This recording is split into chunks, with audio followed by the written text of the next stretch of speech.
Now, again, for arpeggios, very important that we have a free pivot around here if we're going to aim for a legato in the kind of traditional thumb under approach.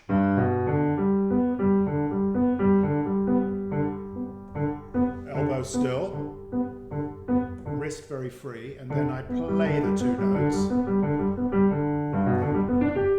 Now, if we're not going to go for the thumb under, if we're going to go for the arm shift, which is where we just simply shift across, and both these are viable, depending on your schooling, depending on the tradition of piano playing you come from, and also to a large extent your physiology, how big your hand is. I would suggest, if you wanted to go for the shift, that you learn what happens, the sensation of after you release the thumb. How do we get from the thumb to the B with the shift? Now I'm doing it with the rotary release that I demonstrated a little earlier. I'm going to show it to you again here. So what I would do is, first of all, to experience the rotation, I would play the B in the lower octave, in other words, the octave where the fourth finger is. You can probably freely sense that rotation. You'll notice what I do when I play my thumb.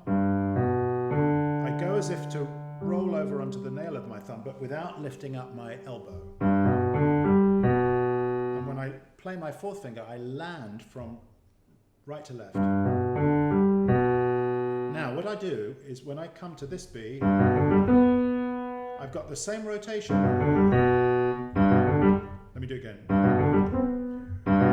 Sometimes when you think about something too much, it actually goes worse than if you didn't think about it.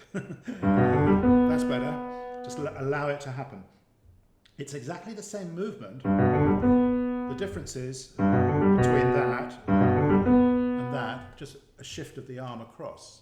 Now, if you want to get a little bit of more skill in the landing, I like this. I call this my target practice exercise. And